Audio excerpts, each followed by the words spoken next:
हवाले से बात हो रही है। धांधली के हवाले से हमारा माथा तो उस दिन ही ठनका था जिस दिन इसको मरहलावार करवाने का ऐलान किया गया, और पाकिस्तान पीपल्स पार्टी ने उस वक्त भी ये बात कही कि ये मुनासिब नहीं है, लेकिन कश्मीर के मरूज़ी हालात को मद्देनज़र रखते हुए हमने उसे कबूल किया और उसका हिस्सा बने। लेकिन पहले मरहले में ही मीरपुर डिवीज़न के इंतखाब में ही इस हद तक धांधली की गई, इस तरह से जो किरदार था इलेक्शन कमीशन का वो खुलकर सामने आया कि पाकिस्तान पीपल्स पार्टी ने उस पर बात भी की और उसको अपने मैंडेट पर डाका, सीना जोरी और उसको ये हम समझते हैं कि ये इतना दीदा दलेरी के साथ ये डकैती दिन दिहाड़े की गई, इसकी मिसाल हमारी सियासी तारीख़ में आज तक नहीं मिलती। हमारी 4 सीटें ऐसी हैं जिन पर हमारे पास वीडियो एविडेंस भी हैं। हमारी स्क्रीन पर आप देख सकेंगे जिसमें यरगमाल बनाया पोलिंग स्टेशंस को। चौधरी यासीन साहब हमारे उम्मीदवार थे, वो 2 हलकों से लड़ रहे थे, एक कोटली सिटी से और एक चढ़ोई वाली सीट से। तो चढ़ोई वाली सीट जो थी वो हमारी देही आबादियों पर मुश्तमिल थी, दूर दराज थी। उस पर इतनी दीदा दलेरी के साथ 30 पोलिंग स्टेशन को यरगमाल बना लिया गया, यहाँ तक कि जब इलेक्शन का पोलिंग का टाइम ख़त्म हुआ तो उसके बाद हमारे पोलिंग एजेंट्स को भी साथ बैठने की इजाज़त ना दी गई। हमारी जावेद बुढ़ानवी वाली जो सीट थी उस पर भी इसी तरह किया गया। उस पर तो इतनी ज़्यादती थी कि सबसे पहले तो वहाँ एक कत्ल किया गया, उसकी FIR जावेद बुढ़ानवी पर कटवाई गई और फिर पोलिंग से एक दिन पहले फायरिंग की गई, जिसकी निशानदेही पाकिस्तान पीपल्स पार्टी ने की। इलेक्शन कमीशन को बारहा कहा, लेकिन इलेक्शन कमीशन टस से मस ना हुआ।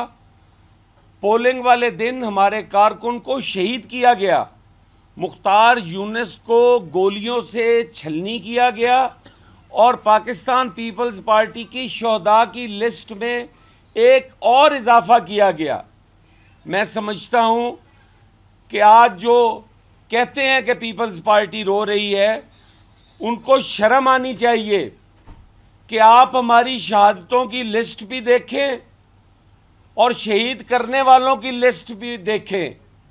तो कहीं आपके आबाओ अजदाद होंगे, कहीं पर आप खुद होंगे, क्योंकि एक तरफ हुकूमत में आप होते हैं, दूसरी तरफ शहादतों में हम लोग होते हैं, और आप फिर हमें कहते हैं कि आप रो धो रहे हो, जबकि हम रो धो नहीं रहे। हम तारीख़ की दुरुस्तगी के लिए, तारीख़ में ये चीज़ें रकम हो रही हैं। ये बेरहम लिखारी लिखेगा एक दिन कि किस दौर में क्या हुआ और मरने वाला कौन था, मारने वाला कौन था, और उनके सब्र को आप रोना धोना कहते हैं। उनकी पुरअमन सियासी जद्दोजहद को आप रोना धोना कहते हैं।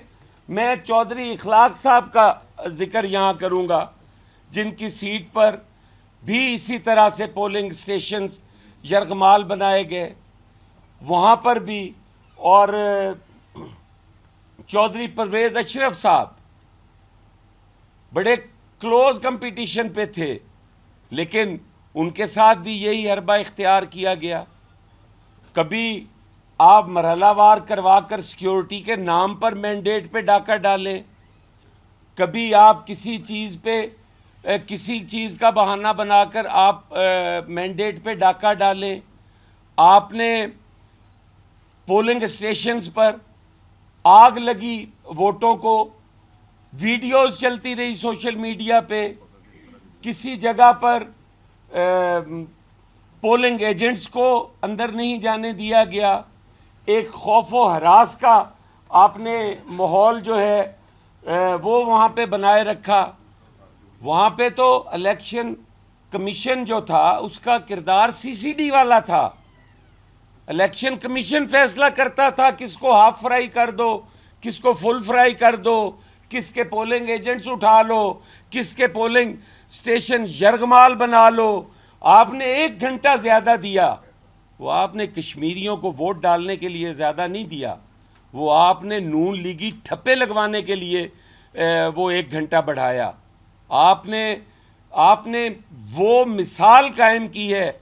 इलेक्शन कमीशन एक कमीशन एजेंट का किरदार अदा करता रहा। वहाँ हम बार बार चीखते रहे, हम चिल्लाते रहे कि ये हो रहा है, ये हो रहा है, सहूलतकारी ना करो। आपने उसकी सहूलतकारी की है। आप इसमें बराबर के जिम्मेदार हैं, आप इस धांधली के मूजिब हैं। आपने ये धांधली करवाने में एक अहम रोल अदा किया है। हम आपको कहते रहे कि बसें जा रही हैं, वायलेशन हो रही है, ये जो कोड ऑफ कंडक्ट है, जो ज़ाब्ता इखलाक है, उसकी धज्जियाँ उड़ाई जा रही हैं। आपके कान पे जूं तक ना रेंगी। जिस वक्त पूरे सोशल मीडिया ने धो डाला पकड़कर आपकी शफाफियत को, उस वक्त आपको समझ आई और आपने उस पर नोटिस लिया और नोटिस दिया। नोटिस मिलिया तो कख भी ना हिलिया। क्या उस नोटिस का फ़ायदा है? अगर आप एक डिवीजन में सिक्योरिटी नहीं दे सकते, आपने जिस चीज़ पे उसे मरहलावार किया, आपने वहाँ भी सिक्योरिटी नहीं दे सकी, तो कैसे हम मान लें कि पंजाब जैसा सूबा है, वहाँ पे जो मुहाजिरीन की सीटें हैं उस पे आप उसकी शफाफियत बरकरार रख सकोगे? नहीं रख सकते आप। मैं आपकी थोड़ी सी तवज्जो चाहूँगा जिस पे कल हमारी सीएम साहिबा ने बड़ा कहा कि पीपल्स पार्टी के पास दिखाने को कुछ नहीं है। पीपल्स पार्टी किस बात पे दिखाए वहाँ पे जाके नैरेटिव बिल्ड करेगी? पाकिस्तान पीपल्स पार्टी का माजी इस चीज़ का गवाह है कि जिस पे आज आपके वालिद ख्वाहिश ज़ाहिर कर रहे हैं कि मुझे वज़ीर आज़म बना दिया जाए, जिस कश्मीर में जाके आज मुतालबा किया जा रहा है कि मुझे वज़ीर आज़म बनाया जाए, उसको पार्लिमानी सियासत का हक पाकिस्तान पीपल्स पार्टी ने 74 में दिया था। पाकिस्तान पीपल्स पार्टी ने 74 में कश्मीर को पार्लिमानी सियासत का हक दिया था। आज बेशक आज भी अमूर कश्मीर का वज़ीर वहाँ पर भारी है।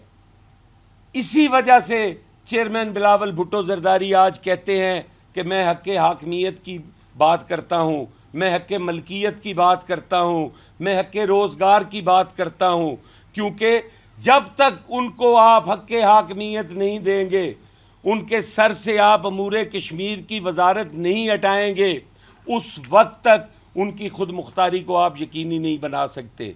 आप कहते हैं कि पाकिस्तान पीपल्स पार्टी ने वहाँ पे हुकूमत थी पीपल्स पार्टी की। हाँ, हमारी 6 महीने की हुकूमत थी। उनके 37 में से 35 मुतालबात जो रियासती हुकूमत मान सकती थी, पाकिस्तान पीपल्स पार्टी ने, पाकिस्तान पीपल्स पार्टी के वज़ीर आज़म फैसल राठौर साहब ने एक एग्जेक्टिव ऑर्डर के तहत उनके 35 मुतालबात माने। 2 मुतालबात थे जिसमें फेडरल गवर्नमेंट इन्वॉल्व थी। 2 मुतालबात में वो मुतालबात या जिसमें पार्लियामान के लेजिस्लेशन दरकार थी, अमेंडमेंट्स थी कॉन्स्टिट्यूशन में, वो ना हो पाई। उसके लिए भी हमारी मुज़ाकराती टीम राजा परवेज़ अशरफ साहब की क़यादत में और कायरा साहब की क़यादत में, इन्होंने उनको हाथ जोड़ के उनसे भीख मांगी कि यार आप 1 हफ़्ते का टाइम दे रहे हो, हमें 2 हफ़्ते का दो। जॉइंट एक्शन कमेटी को हम जाएंगे, सारे स्टेक होल्डर्स को ऑन बोर्ड करेंगे, सारे स्टेक होल्डर्स बैठेंगे, ये मामलात पार्लियामान से हल होने वाले हैं और हम आपसे 2 हफ्ते का टाइम ले रहे हैं, हम कर देंगे। ना हो पाए, लेकिन उसका मतलब ये हरगिज़ नहीं है कि आप मुज़ाकरात के दरवाजे बंद कर दें, आप ट्रुथ रिकन्सिलिएशन के कमीशन के मुतालबे को रद्द कर दें। अगर रियासत सरेंडर करती है तो वो माँ का दर्जा रखती है। रियासत की माँ की हार नहीं होती अपने बच्चों के सामने सरेंडर करना। अगर वहाँ पे आपकी जानिब से अगर वहाँ पर थोड़ा सा नीचे आना पड़ता आपको और आप आ जाते तो शायद ये मसाइल हल हो जाते। पाकिस्तान पीपल्स पार्टी ने कोई कसर उसमें नहीं छोड़ी।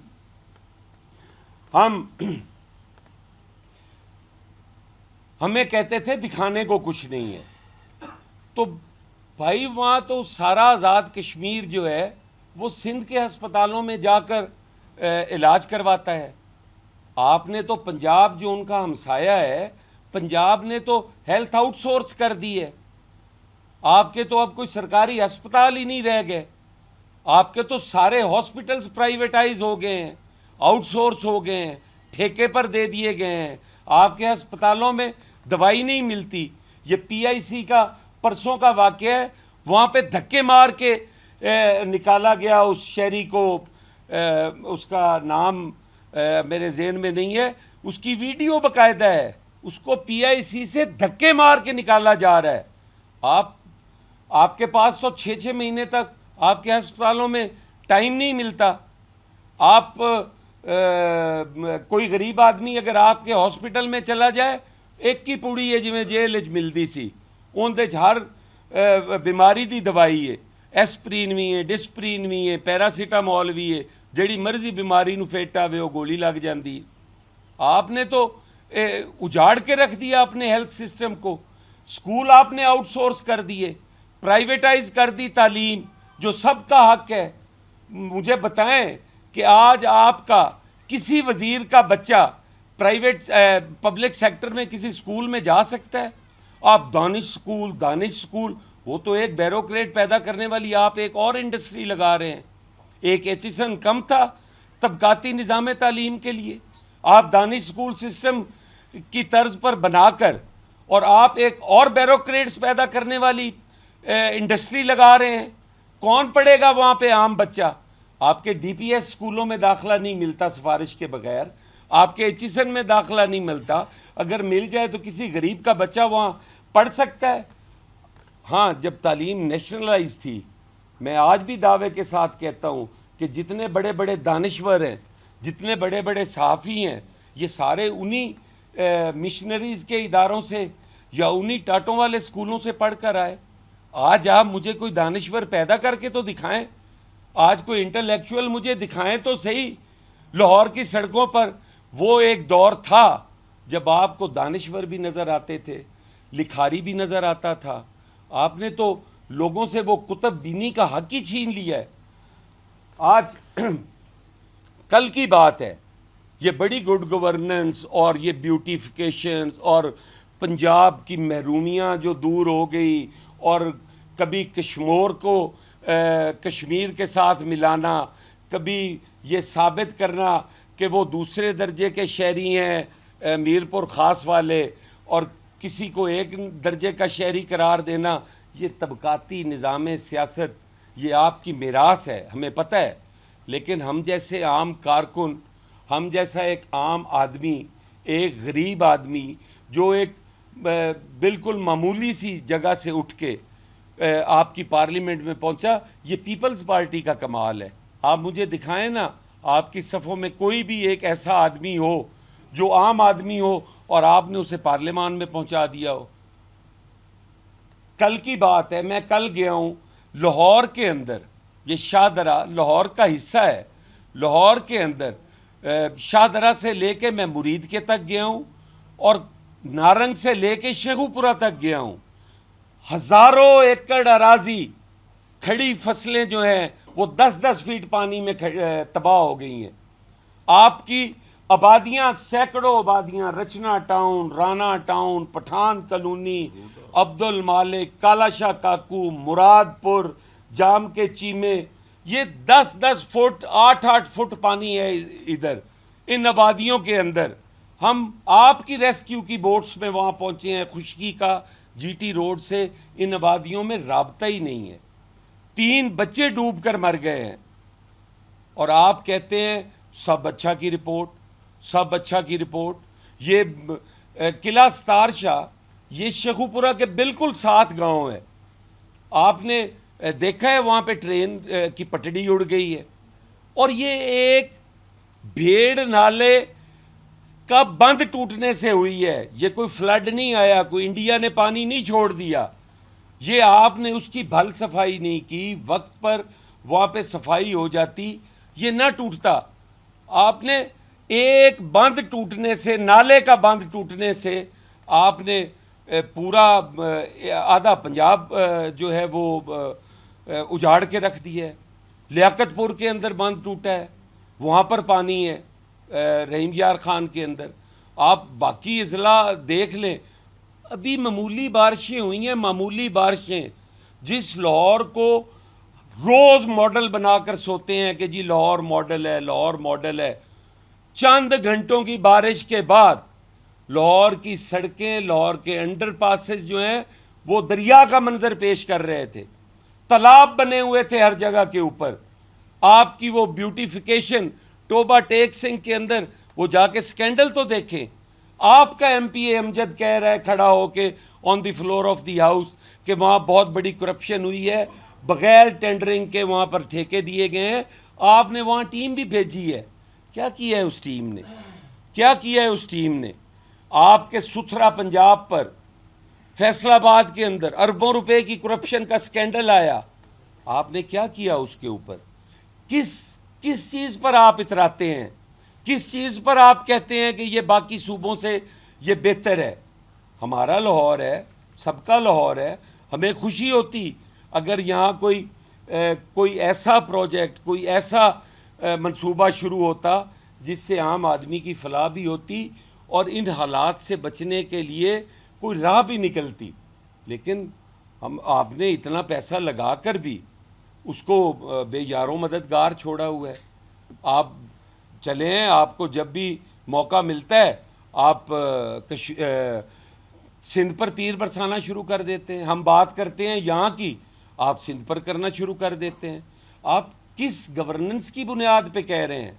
आपने ML1 ख़त्म किया, वो इतना बड़ा रेलवे का मंसूबा आपने ख़त्म किया और उसके बदले CPEC में आपने औरी ट्रेन बना दी।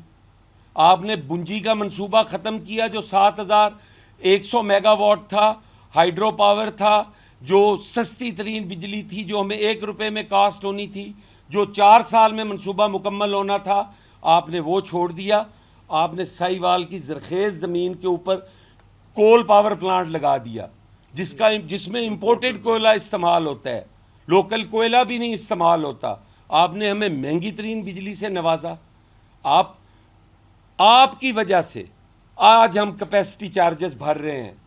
आपके किए हुए गलत फैसलों की वजह से आज पूरी कौम कैपेसिटी चार्जेस भर रही है। ज़रा उन ख़ानदानों का नाम तो लें जिन ख़ानदानों को बग़ैर बिजली बनाए पैसे मिलते हैं सालाना। उन ख़ानदानों का नाम तो लें, ज़रा पता तो चले उन पर्दा नशीनों का नाम क्या है। सारे आपके अपने प्रोजेक्ट्स हैं, किसी में आप हिस्सादार हैं, कोई प्रोजेक्ट आपका है, आप उस पर बात ही नहीं करते।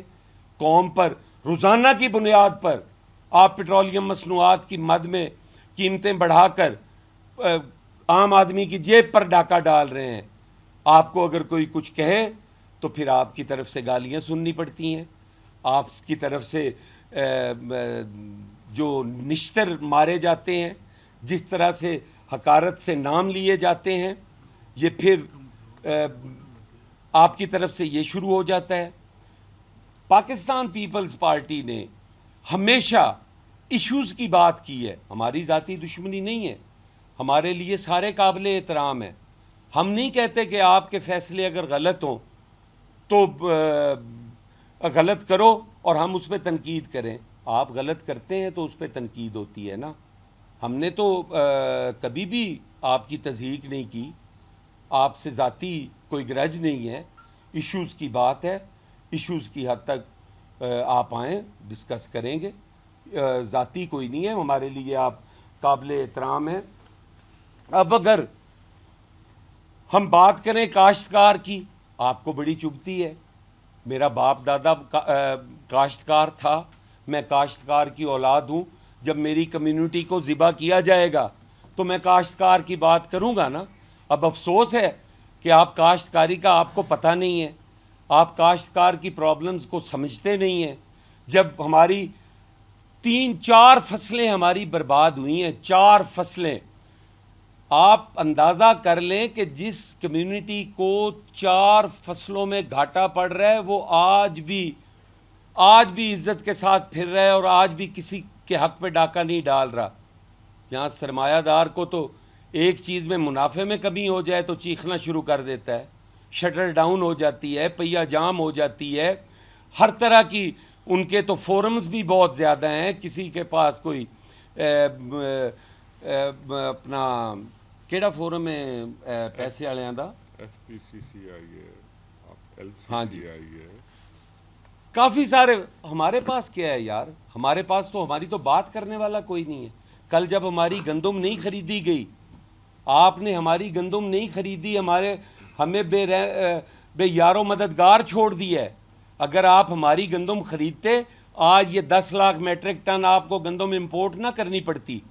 10 लाख मैट्रिक टन गंदम आज आप इंपोर्ट कर रहे हो, ये कोई 1.25 खरब रुपया बनता है, और डॉलर में 1.25 खरब रुपया, और मुल्क से डॉलर भी बाहर जाएगा।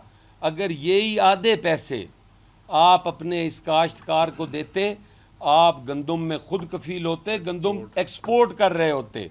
और ये 2008 से 13 में जनाब आसिफ अली जरदारी ने ये इंसेंटिव अपने काश्तकार को दिया। गंदम में हम खुद कफील हुए, हमने एक्सपोर्ट की गंदम, हमने गन्ने के काश्तकार को स्पोर्ट प्राइस दी।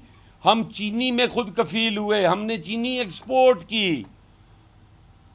आप भी अगर दे देते तो हमारा काश्तकार ना मरता। हमारे आलू पिट गए, आलू का काश्तकार, आलू का आड़ती, आलू का व्यापारी, सारे अपनी मौत बेचारे आप मर गए, चीखते रहे, लेकिन आपके पास कोई ऑल्टरनेट नहीं था। आप कहते थे ओ जी अफ़गानिस्तान भी बंद है, ईरान भी बंद है, ऐसी की करिए। भाई आप जो हमारे से जग्गा लेते हैं, जो टैक्स लेते हैं, हमें फैसिलिटेट करने का लेते हैं। आपकी जिम्मेदारी थी सेंट्रल एशियन स्टेट्स में ले जाते, मिडल ईस्ट में आप रास्ते खोलते, हमारी तिजारत आपने करवानी थी। आपने उस पर तो कोई होमवर्क नहीं किया। आप हमें एक बाबू के हवाले कर देते हैं, वो जो अक्ले कुल है, जो मैथमेटिक्स भी जानता है, जो पॉलिटिकल साइंस भी जानता है, जो हेल्थ भी जानता है, जो एजुकेशन भी जानता है, उस बाबू को हवाले हमें कर दिया। और आज उससे हमारा हल भी तो पूछो ना, कि अपने काश्तकार को मार के अब बैरून मुल्क काश्तकारों को या दलालों को फ़ायदा दोगे? कोई पॉलिसी है इन बेचारी मजलूम कौम के लिए भी? ये चीज़ें थी जो हम आपके साथ शेयर करना चाहते थे। और पाकिस्तान पीपल्स पार्टी कभी भी ज़ातियात की सियासत नहीं करती। हम इश्यूज़ की पॉलिटिक्स करते हैं, इश्यूज़ पे बात करते हैं। अन्ना वंडे रियोड़ियाँ फिर घरदियां नूं। मियाँ नवाज शरीफ साहब हमारे लिए काबिल एहतराम हैं, वो वज़ीर आज़म हैं, उन्होंने बीबी के साथ COD साइन किया। उनकी ज़ात पे हमें कोई एतराज़ नहीं है। उनकी अगर कोई कदर कम करता है तो हम उसे समझते हैं कि वो अकल का अंधा है। और वो कौन है? उनकी अपनी जमात है। आज आप देखें, मियाँ नवाज शरीफ साहब को लाहौर हेरिटेज अथॉरिटी का चेयरमैन बना दिया है, रिवाइवल अथॉरिटी का चेयरमैन बना दिया है। यार 3 दफ़ा का वज़ीर आज़म, वो आपसे मांग रहा है कश्मीर की वजारत उज़्मा, आप उसे हेरिटेज का, रिवाइवल लाहौर का चेयरमैन बना रहे हैं। कदर आप कम कर रहे हैं या कदर हम कम कर रहे हैं? हम तो कहते हैं कि मियाँ नवाज शरीफ साहब बहुत बड़े लीडर हैं और अल्लाह ताला उनकी ज़िंदगी करे। उनसे बात आगे गई तो हम देख रहे हैं क्या हाल होना है। उनकी हद तक रहते, बेशक हमारे दुश्मन थे, उनके दौर में हमारी किरदार कशी बहुत ज़्यादा हुई, लेकिन उन्हें इस चीज़ का एहसास हो गया था, वो इस बात से बाज आ गए थे। वो आज भी कहते हैं कि तनकीद तामीरी होनी चाहिए, नोक झोंक की हद तक होनी चाहिए। ये गोलियों की सियासत तो आपने शुरू की है। अगर हमने आपका इत्तेहादी रहकर सीनों पर गोलियां ही खाकर ये सीटें जीतनी और हारनी है, तो फिर इस इत्तेहाद को मैं चलता नहीं देख रहा। बहुत शुक्रिया। अगर कोई क्वेश्चन है तो मैं जी, एक सेकंड एक सेकंड, सॉरी। दूसरा हो देना।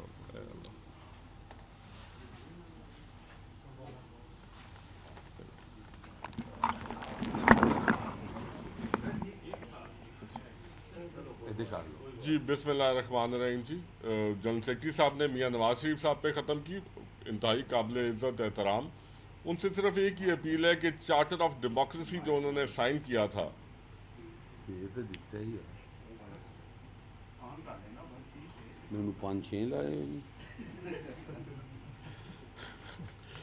चार्टर ऑफ डेमोक्रेसी जो मियां मोहम्मद नवाज शरीफ साहब ने साइन किया था एक बहुत बड़ी जमात के सरबराह की हैसियत से, सिर्फ उसकी पासदारी कर लें।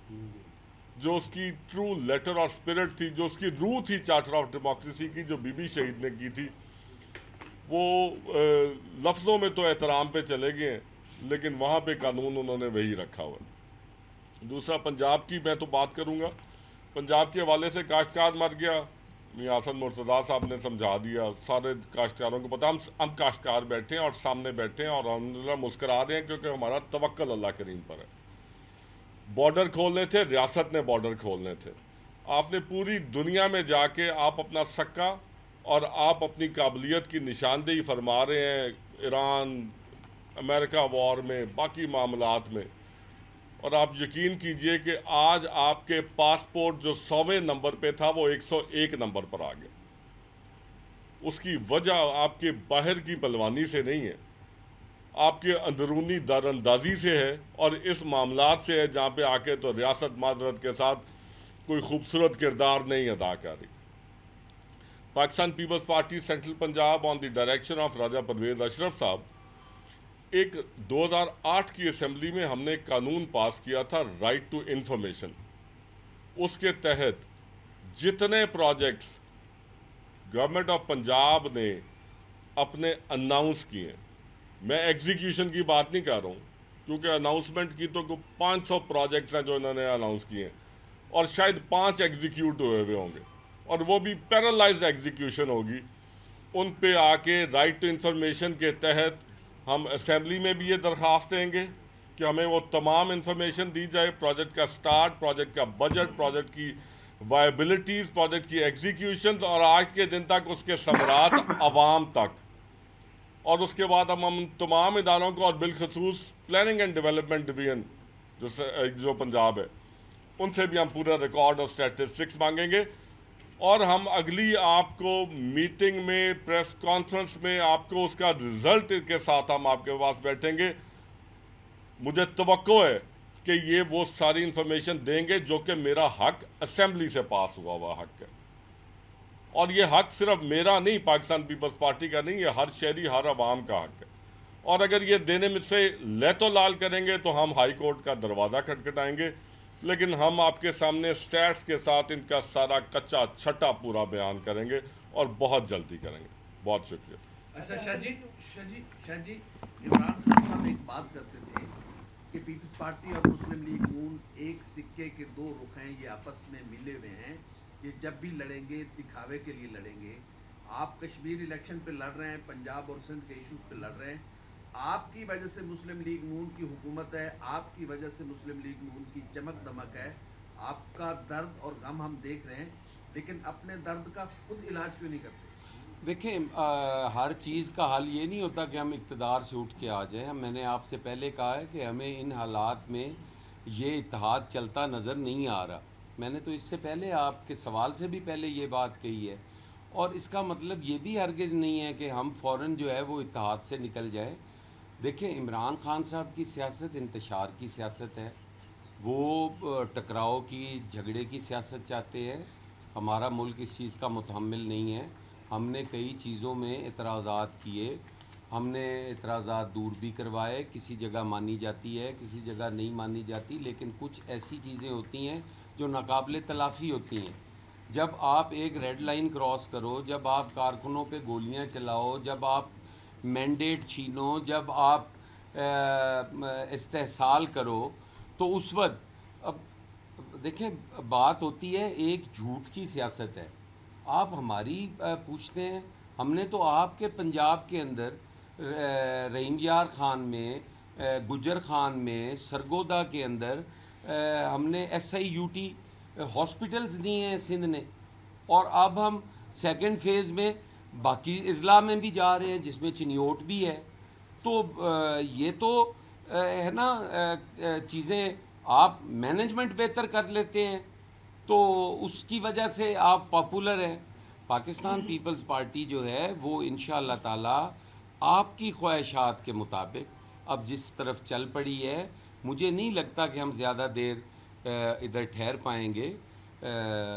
वेट एंड सी, थोड़ा सा इंतज़ार कर लें, आपको बेहतर खबरें मिलेंगी। ये बताइएगा कि कश्मीर इलेक्शन का फर्स्ट फेज है, उसमें जिस तरह से वोट आपके वोटर को दीवार के साथ लगाया गया और आपके कैंडिडेट्स को लगाया गया, तो सेकंड फेज में कैसे आपका वोटर बाहर निकलेगा जब उसे पता है कि मेरे वोट का जो है वो तकद्दुस ही नहीं रहना, उसकी हिफाजत ही नहीं रहनी, तो आप कैसे सेकंड फेज में देखें, तकद्दुस की हद तक बात रहती ना तो वोटर हमारा निकल आता।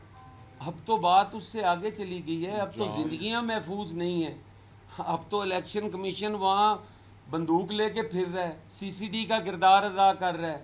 अब तो इलेक्शन कमीशन किसी को हाफ फ्राई, किसी को फुल फ्राई के हुक्म दे रहा है।